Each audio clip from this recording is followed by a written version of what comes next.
Repatriación de Gardel es un libro suyo, ¿cierto? Cuando hablamos de Uruguay, muchos dicen, bueno, Gardel uruguayo, en esa gran polémica, ¿cierto?, que ha venido desde hace muchos años, si Gardel es de Tacuarembó, si es francés, aunque todos sabemos que es argentino, porque exactamente. En esa discusión...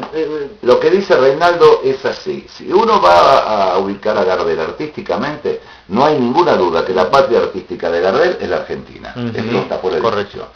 Después entramos en una discusión que realmente no hace al fondo de la cuestión, porque el fondo de la cuestión es el arte de Gardel, ¿no? Así que estaría resuelto con decir que artísticamente es argentino. Pero bueno, los historiadores todos queremos saber dónde nació Napoleón, dónde nació Calígula, y si apareció en el lecho del río, ¿no? Bueno, y con Gardel pasa lo mismo, sobre todo una figura tan emblemática y tan universalizada. Yo en realidad, Caleta y tu nombre, Daniel.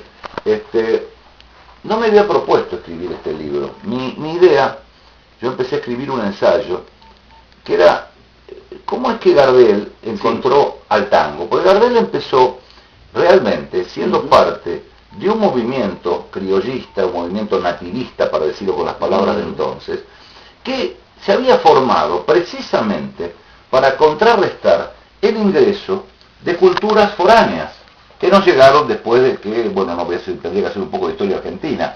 Vino la famosa revolución de Caseros, batalla de Caseros, donde Rosas pierde su poder, y él, que había tenido muy controlada el ingreso de culturas, bueno, ahí Buenos Aires se abrió, entró la cultura francesa, que fue la primordial, y empezó a llegar. Y entonces, claro, se encontró Buenos Aires con que sus vidalitas, sus milongas, toda esa música pampeana empezaba a tener grandes competidores, y sobre todo en el público que siempre fue ávido de novedades de Europa, ¿no? Todas las colonias miraban a Europa para ver cuál era la última seda que se usaba, el último sombrero. Bueno, lo mismo pasó con la música. Gardel fue parte de ese movimiento nativista porque fue al principio un cantor que hoy diríamos folclórico, criollo, un cantor de cosas nuestras.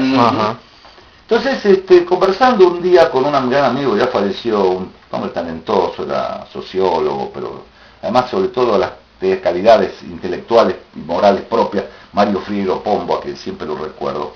Empezamos un día a conversar, sí, pero ¿cómo habrá sido ese tránsito, no? ¿Cómo se dio cuenta Gardel de que había algo distinto para oponerle a esa cultura que venía hacia afuera, que no fuera la música de la Pampa? Bueno, mi idea fue esa.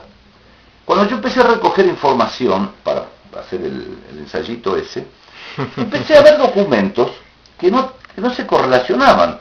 Es decir, si Gardel estuvo aquí tal día, tal hora, no estuvo allá.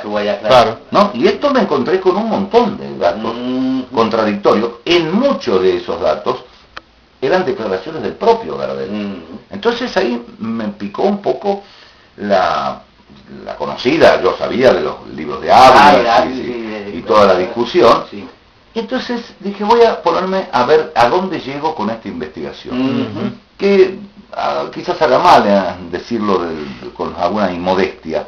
Yo no partí de ninguna tesis elaborada, nada. Es decir, yo no fui a escribir ni que Gardel era uruguayo, ni que Gardel era francés, ni que Gardel era turco. Yo fui a tratar, claro, porque muchas veces pasa, y ustedes lo deben saber, y esto pasa no solamente con el tango, pasa incluso con los ensayos filosóficos o políticos, que el autor ya de antemano sabe dónde quiere llegar. Y esto es falsear, porque uno sabe cómo manejar los documentos. Entonces yo extraigo dos frases de un documento y digo algo distinto de lo que dijo el autor. Y ahí me puse a investigar, y yo llegué a la conclusión honesta, y así la escribí, de que Gardel no pudo ser ese señor del cual hay una partida de nacimiento que dice que nació en Toulouse en diciembre de 1890.